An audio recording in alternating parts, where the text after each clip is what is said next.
What's up, Degenerate Nation? Welcome to the Big Bets on Campus podcast. This is the first weekend college basketball betting recap and first preview of the Sweet 16. Now that we have all 16 teams, I'm Stuckey, and joining me, my partner in crime. We're back together for tonight's pretty quick episode, Mr. Collin Wilson. What's going on, Collin? What can I say? My team is the only SEC team that's in the Sweet 16. I'm just rolling off a Outback Bowl victory. You can tell Arkansas they beat double-digit seeds to get to the Sweet 16. They beat double-digit Oral Roberts to get the Elite Eight. I don't want to hear that tonight. It's all love because on Thursday, I think it all comes crashing down against Gonzaga. Well, yeah, the Hogs are, you can brag a little more than that. They were on the ropes in an ugly one. I didn't see a lot of that first half. That game was pretty gross, but the SEC, not the most impressive performance from the weekend. Like, you learn a lot about these conferences. The Big 12, I've been extremely impressed with. We just got done watching the TCU throw. Finally, it took us into Monday morning. It's Monday morning to get a really thrilling game. Memphis Gonzaga, also thrilling. I think Memphis they deserve their seed, but they got jobbed having to play. So did Gonzaga. Gonzaga got jobbed, by the way. They got to play like a 14 as a 16. Mm-hmm. And then they had to play a Memphis team, which is probably like a top 10 team, as an 8. And that game was thrilling. But the Big 12, ACC, look at the ACC, Miami, Carolina, and Duke. After taking all that shit all year, and the Big 10 has been a disappointment once again. You did get Purdue into the Sweet 16 thanks to the help of officials who gave them 45 free throws and didn't really let Texas have a chance in that one. That was one of the biggest storylines for me. Conferences, the performance of certain conferences, which you always are going to learn about over the first weekend. And then just from like my own personal wants, needs, and desires for this weekend, the games were awful. A lot of it was officials, so many reviews and charges, and changed the amount of fouls to 6, by the way. But we just didn't get really many exciting games. We had Gonzaga, Memphis, and then we had TCU, thankfully, because that game was awesome. Mathurin just took over late. He hit the 3 to force overtime. Eddie Lampkin is a monster. I started to root for TCU. That TCU team is lovable because they're just all-out effort. But those are some of my biggest takeaways. There's not many like memorable games to relive. But how about you? What were some of your biggest takeaways? Well, I don't understand why the round of 32 starts off with one game early, then a standalone game, and then finally you've got all these. It's like college football when we're watching games and like there's nothing on at noon, and then everything piles in at 7 o'clock, and you don't have enough TVs. It kind of felt like that's what the round of 32 was. I was extremely shocked by a couple things. The Mountain West gone, like everywhere. Like you can't bet them in the NIT, you can't bet them in the dance here. That was a conference that we were all very high on. And there was a BBOC episode where I came on and my whole wager was SEC is going to beat the Big 12 in that one weekend where they faced off against each other. And while the SEC pulled in the big, the winning record when all those teams went head to head, we can see right now the SEC wasn't near as strong as what we thought. And North Carolina is maybe for me the hardest team in the world to try and handicap. Like, how are you laying a wager on this team when they look like a top 5 team, and then sometimes they can look like a team that doesn't deserve to be in this tournament? So there's a few wild cards that are still left in this bracket. Like I just completely, you don't know how to handicap because you don't know who's going to show up. The fact that St. Peter's is still in this is one of the more amazing stories here. I hope they can pull it off, but that is this is gonna be tough sledding against Purdue. But I think St. Peter's is a great story, even though 2% post-game win expectancy against Kentucky. I don't want to talk about it. Yeah, I mean, I think there was some extremely bad refereeing too. For you Iowa fans out there with the foul at the end on the 3 with, Keegan Murray, everything going on there. I thought Iowa got hosed. I thought this was an extremely bad weekend for officiating. Yeah, it was not great. And the first 2 games were awesome. Like, they weren't calling anything. And that's not what especially like a lot of casual fans are watching. We don't need to see a million fouls. We don't need to see Purdue shoot 47 free throws. We don't need to see 17 reviews. We don't need technicals for hanging on the rim so a kid doesn't split his head open. Like, just stay out of the game. It's a little ridiculous at times. It was not excessive. His knees didn't come up. Right? And then you see other games like my guy Lampkin was hanging on the rim, all kinds of. I mean, he was going, why they weren't calling that? Like, just stop. It's a tournament. Like, let the best players play. Like, we don't need Allen for Texas not being able to play. Now, if Baylor, North Carolina, if Baylor and North Carolina want to have a UFC matchup against each other, I'd pay pay-per-view for that. I'd pay $99 to watch North Carolina Baycoat and the Baylor guy with his hair. I would love to see them go 3 rounds against each other in the octagon. That was great. So you're not loving we have Gonzaga, and by the way, we're gonna have 2 previews this week, 2 in-depth previews for the Sweet 16. So we won't go too far in depth here. Just kind of wanted to get stuff up for just quick thoughts, quick reaction, so you guys have something to listen to on Monday morning. But I think Gonzaga Arkansas is the first game on Thursday. Mm-hmm. Gonzaga -8.5, over under 154.5. Did you have any thoughts there initially? Yeah, I've already taken Gonzaga -8.5. It's a number I expect to probably close at 10. These numbers really float to Ken Palm. No matter if it's the right side or the wrong side, the numbers always float to Ken Palm. So I expect there to be some steam there. But there's really 2 things at a high level you need to realize. One, there aren't any really statistical advantages for Arkansas whatsoever. And 2, there is a monster discrepancy in height and length here. And if you know what Arkansas wants to do, it's 2 things. 1, attack the rim. 2, get to the free throw line. Well, guess what? Gonzaga's top 25 in free throw rate. They're number 1 in the nation in protecting the rim. Arkansas just doesn't have the depth. They don't have the bench. Chris Likes' limits have been limited. I love Razorbacks, Woo Pig Suey.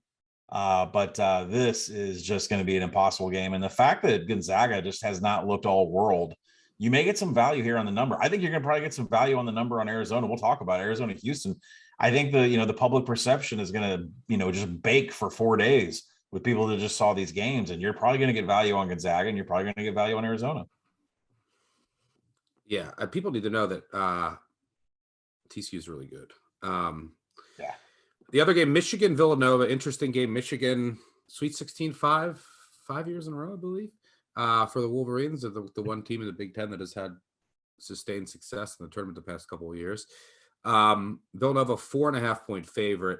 And by the way, we didn't get a lot of upsets. We didn't get a lot of craziness, but like the matchups now on like Thursday specifically, like Arkansas, Gonzaga, Michigan, Villanova, Texas Tech, Duke, Houston, Arizona. Like, come on, that better be good. Then again, I might just take, and don't do this, people, but I might just take every dog because we're going to have, I want buzzer beaters. I'm just kidding. Some years you just don't get them. Some years are just boring. Villanova, 4.5-point favorite, over under 135.5. So the question here is, can Villanova really contain Dickinson inside? They have size, but not a lot of people have size that can contain Dickinson. But I really worry about Michigan's perimeter defense here against just an awesome Villanova offense that's going to get great shots. It's going to move the ball at an elite level. Michigan looked good against Tennessee, but Tennessee just could not hit an open shot to save their lives. Villanova, they're not going to miss open shots. I mean, they could, but they rarely do. So I don't know. I'm leaning initially towards Nova there, but I'll have to break down some of the other X's and O's. Any thoughts there?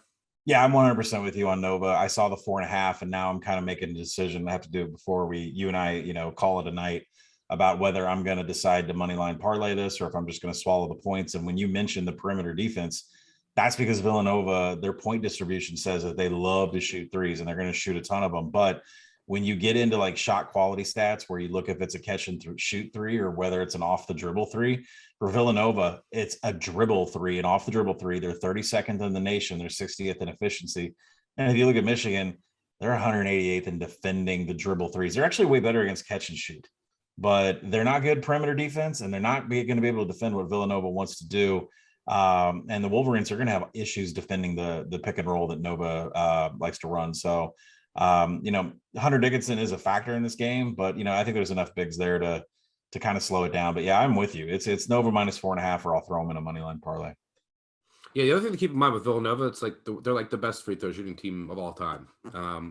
Like they don't miss, and in the final 2 minutes they never miss. They have guards that are like 90%. So when you're in this range, like they can extend late. If Michigan's fouling, it's at like 3. Like they're going to make 2 to go to 5. Michigan misses, it's going to go to 7, and then all of a sudden it becomes a lot easier to cover this number in this range. So keep that in mind with Villanova. Texas Tech, Duke. This will be an interesting narrative game all week. Obviously, we'll hear about Coach K. I don't think Duke is doing much coaching. I don't think Coach Cat, I should say, is doing much coaching. They're obviously very talented. They're probably one of the 5 most talented teams in the country. Their defense is still lacking. Can Texas Tech take advantage of that? I'm not sure. Texas Tech's offense is meh, but Duke, right? Like they want to get out in transition. Is their offense going to be able to work here? They have the talent on the outside. They're going to have to hit some shots. Texas Tech was not that impressive today, but pulled away late against Notre Dame. Interesting game here. Anything jump out at the page statistically when you first looked? Well, it looks like tonight, Sunday night, as we're recording, this line's been up for a couple hours, and it looks like one of the books in Jersey that I would respect line movement. They're already taking some money in on Texas Tech. So, they're out to like a 1-point favorite, over under 136.5. Yeah, and I leaned on the under on this, and I leaned when I initially did my thing. I said, well, under 137 is where I want to go, and I think I'm gonna have to hop on that because it looks like it's already moving. But that if you look at Texas Tech, they don't cover against Notre Dame. And Duke wins by 9 over the Spartans. So, there might be a little bit of that narrative going in. Like I said, it's going to be 4 days until they play this game. So you're trying to like guess where this public money is going to come in and possibly move it. But the Blue Devils prefer running ISO and cuts, and the Red Raiders are 2nd and 3rd respectively in defending those offensive sets. I mean, that is going to shut down Duke completely from an offensive perspective. But then you look at Texas Tech, it's really hard to find good offensive stats for Texas Tech. They prefer to work in the paint, just like Duke. And they're top 60. Yeah, they want to get on the offensive glass, but they want to get on the glass. They're top 60 in finishing at the rim. But the problem is Duke is top 20 in rim protection. So for me, this is all about getting under on that 137. I think that's where Ken Palm is projecting it. These teams don't go up tempo, and Duke is 2nd in the nation in defensive free throw rate, which means they won't send Texas Tech to the line. I think the under is really the only way I'm going to play. I think it's going to bounce, Stuck. I think the money line is going to bounce, 120 to 120 both ways during the week. Yeah, I would imagine. I don't know. It doesn't seem like Duke is like getting as much love as possible, but they're a lot more talented. Texas Tech's not really a sexy team. Right. I would imagine this ends up being a game where you have sharp money on Texas Tech and then public money on Duke. So I don't know, and it'll be a heavily bet game. Yeah. So like the public money could matter. So yeah, I agree. I think the line's going to stay probably right around here. I don't mind that under look though. At first glance, Arizona, Houston. Really fascinating game. I mean, Arizona has the size inside. They looked a little young today. This game will be in San Antonio for what it's worth. Well, I think we'll get decent crowds for both teams. No line out yet for this game. Any initial thoughts? I mean, yeah, I almost had to change up what I was going to talk about. I thought TCU might take that game. We're going to have to talk about. It was close. Yeah, Bathurst doesn't hit that 3. It's the Frogs are here. Yeah. Ken Palm has these teams neck and neck, like 2nd and 3rd in the nation. Like the Houston being seeded the way they are is not really, if you went by Ken Palm, that's not what they should be. They're much higher ranked team. And I think, one interesting note is that Arizona is 4th in the nation in offensive average possession, but 256th on defense. So what does that mean? This is going to be a slow grind Houston offense. They're going to keep the pace extremely slow here, and Arizona is going to allow them to keep it slow. And Houston's going to dominate on the offensive glass. You just saw Arizona get all those offensive rebounds and those putback points and just 3 after 3 after 3 from Kerr that couldn't hit. That's not going to happen against Houston. And Arizona's 194th in defensive rebounding. So Houston's going to take. We saw TCU get about TCU and Houston are number 1 and 2. I think they might be tied in offensive rebounding rate. And we saw TCU. I think Lampkin had 13 offensive rebounds himself. So TCU and Houston are extremely similar in that sense. Like a lot of like dudes, and they attack relentlessly on the offensive glass. Yeah, I think it could be an upset brewing. And I mean, Arizona loves transition, but Houston is 16th in defending transition. Arizona lives on cuts and finishing at the rim, but Houston's defensive numbers are just, outstanding against everything that Arizona wants to do. So, we'll see where this game's going to open up. I'm trying to get my eyes on it here. Let me see what number. Yeah, I can't even tell you. The game literally just. I'm guessing Arizona a couple point, like 2.5. Yeah. Actually, I think Ken Palm makes this like Arizona -1. So yeah, but Arizona has more. I mean, they did just go to. We'll see what the narrative is, but Houston has no sex appeal for the lack of a better term, and Arizona has all. They have the NBA guys, and so I don't know. I think you'll see it maybe 2.5. And we'll see where the money comes in there. Moving on to Friday, we have a couple teams that not many expected to be here. It's funny, Providence is a 4 seed and Houston's a 5 seed. When you look at their analytical ratings, way different. But Providence looked really good this tournament. They did face like a really soft South Dakota State team and then a soft Richmond team that I think just ran out of gas. Richmond was 1 of 22 from 3 and I think 8 of 21 from the line. I think shot quality had it as a Richmond win and they lost by like 30. Yeah. And then Peters, the story of the tournament, the Peacocks, run baby run Jim, all those people there watching. First team from Jersey to make the Sweet 16 since 2000, I believe. They're playing Purdue. They have an elite rim defender, Casey and Defo, but I don't like how are the refs going to call this, which is massive because Purdue's the highest, besides Wyoming, the highest post offense in the country. They're just going to come in and they're going to dump it in the post. How is this going to be called? Because he is so important inside to everything that they do because they pressure you. They're going to press like to 20, 30% of the time. And Purdue can be pressured into some mistakes here. Their defense is a little bit vulnerable, but if they're going inside and getting the calls they did tonight, it's a blowout. And then is this where Cinderella's run ends? A lot of times you see these double-digit seeds that get to the second weekend and they're kind of overmatched. And Purdue, for what it's worth, they're really good in like against inferior teams. They just tend to blow them out. We saw it against Yale because not a lot of teams can have that size inside. Peters does. They have one really good rim protector, but as we saw tonight, it's pretty easy for that person to get in foul trouble when you can throw both Williams and Edey there. Kansas hasn't really impressed me that much. Like of late, against Creighton. I know Creighton made a lot of shots, but I don't know. There's just something that's off of that team at times. Obviously, a really talented team. But is this where Providence and Peters runs end? Or do you think any of these teams are live either to win or against the spread? Well, I'll start with Peters. I don't think Peters is live. And I literally took these notes way before it actually happened. I wanted the over in this game immediately. And when you look at St. Peter's and you look at Purdue, it's really the free throw rates in this game. So what you should expect is two offenses that have slow average possession lengths, but massive rebounding edges on the offensive side. Neither of these teams can have defensive rebounding whatsoever. I think they're 342nd, 344th.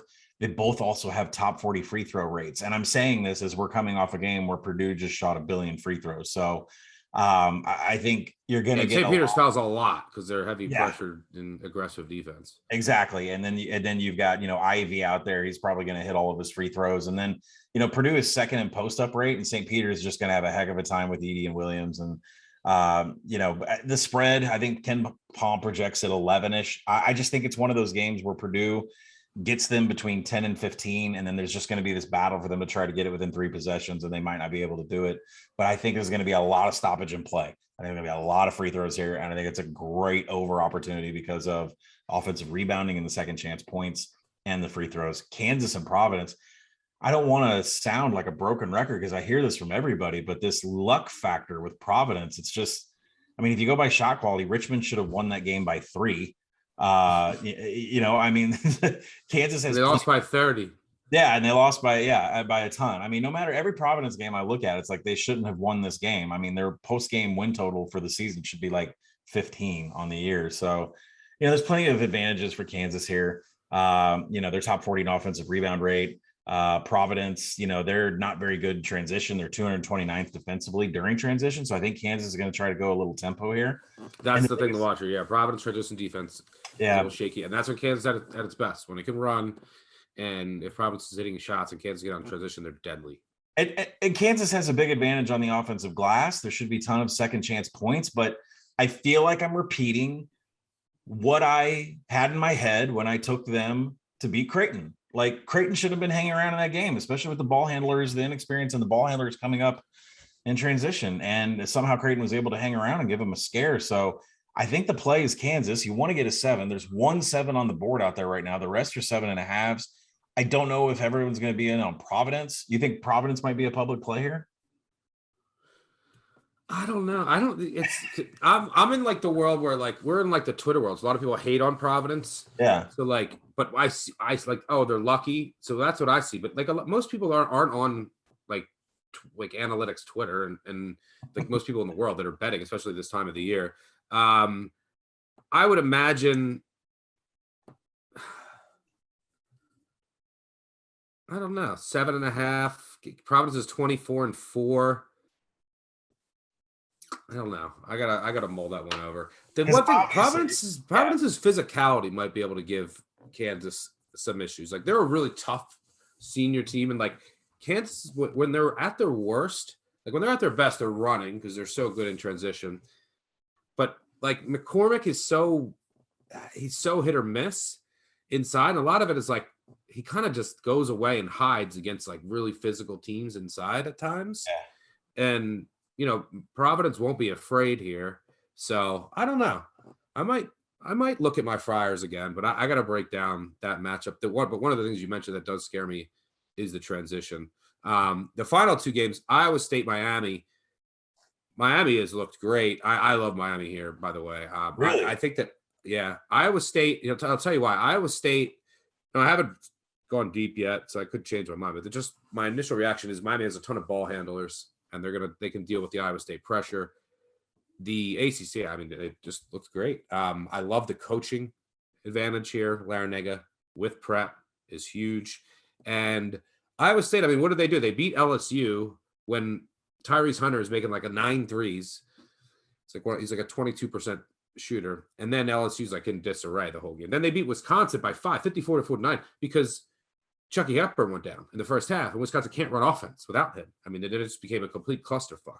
So I don't know. I think Miami and the Iowa State offense is still an absolute disaster. I think they have length to throw at Brockington, which is basically what you need to do. And you just hope that Gabe Kalsher isn't having one of his nights. So, yeah, I kind of am leaning Miami here because I think that the main thing is you just can't get like pressured by Iowa State, because that's like they're number one. They're really good at it, Right. creating turnovers, forced, but that also leads to a lot of their offense in transition. And I think Miami has the ball handlers to kind of not allow. It sounds like you disagree. Is there something that you see that? Yeah, FanDuel dropped it too, and I threw a nickel on it, and they moved it to 1.5. So I saw this game completely different. Maybe I'll dive in a little bit deeper and see if maybe I should get out of this. But the Hurricanes, I think they're going to have to hit every shot in this game because they're a terrible offensive rebounding team, and Iowa State is 6th in defensive rebounds. So if Miami is off, they're not going to score any points, and they're not going to get any second chance. And that offense for Miami, and I know they look great tonight, and I know that they've been hot. But remember, Auburn, they were terrible away from home this year. I'm not surprised that Miami won that game whatsoever. But the offense for Miami is a mix of transition. They're first in efficiency. They like to end at the rim. They have mid-range jumpers and isolation sets. But Iowa State has been great at defending all of those except for transition. So I think Miami's going to look to push some tempo here and get their points out of that. But for Iowa State, it's a really simple formula. They only do a couple things well on offense. They do screens and cuts and mid-range jumpers. That's it. And Miami is 274th in defending mid-range jumpers. So you're going to give me an Iowa State team that is just going to dominate the glass, and they shoot mid-range jumpers, which Miami can't defend. I know Miami looked so excellent. It looks like they could make a run to the Final Four and give some people some trouble. I know that was a one-game sample. I'm just saying from a matchup perspective here, this is going to be an issue because Miami can't defend mid-range jumpers, and they're going to have problems on the glass. Yeah, the one thing that I would just focus on if you want to relook at this game is like Iowa State 4th in the nation in turnover percentage on defense. So they forced turnovers at a 4th highest rate nationally. Miami offense number 6. Yeah. The other problem for Iowa State is they're 294th on offense in turnovers. So they turn it over a shit ton. Well, Miami also forces turnovers. They're 61st on defense. So I think that that's going to lead to Miami getting out in transition. And I don't think that Iowa State's going to be able to get in transition because Miami takes care of the ball. They have ball handlers all over. So those are two sides of the coin. Yep. You could always look at a game from many different angles. And again, we're going to have in-depth previews of all these games during the week. One final game that is to talk about. Curious to get your thoughts on. This one, you got some of the, I think this is probably going to be maybe the second or third most talked about game this week. North Carolina, UCLA. UCLA 2-point favorite here. They're the 4 seed against Carolina, the 8 seed. This is it's a really intriguing game for many reasons. Over under 142.5 because UNC's like UCLA is so steady and they're just like a weird team because they just thrive making tough shots. They did it against St. Mary's. They just live in the mid-range. Like they're the anti-analytics team. Like they're like outside the top 300 in rim rate, outside the top 300 in 3-point rate. and they just take a bunch of mid-range jumpers. But they have a bunch of guys who just make mid-range jumpers, right? So you can't look at them and be like, well, this team takes inefficient shots, because they do, but they make them. Their defense is excellent. They're healthy. They weren't healthy during the year, so their metrics might have been a little suppressed, some of their season-long stats. But then you have this Carolina team, with Baycott inside, a team that can shoot, and their peak is like as good as anybody. But we've seen Jekyll and Hyde, and we've seen them, lose at home to BC. We've seen them get blown out by, just if you look at some of the results, are you getting the good Carolina or the bad Carolina? So, one part of me thinks that, okay, a lot of their issues at times are defense, and they just didn't seem locked in. So you can probably assume that they're going to be locked in a tournament setting. You don't have to worry about their defense not showing up, but still a very high variance team based on the results during the year. That I love their peak, but I'm not sure I still fully trust them.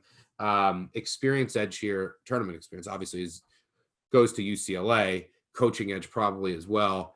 After this basically same core made a run to the Final Four last year. But from a raw talent perspective, I don't know, probably close, but maybe give the edge to Carolina. Really fascinating game. I got to spend a lot of time on this game because I just don't know exactly how it's going to play out. How do you see it?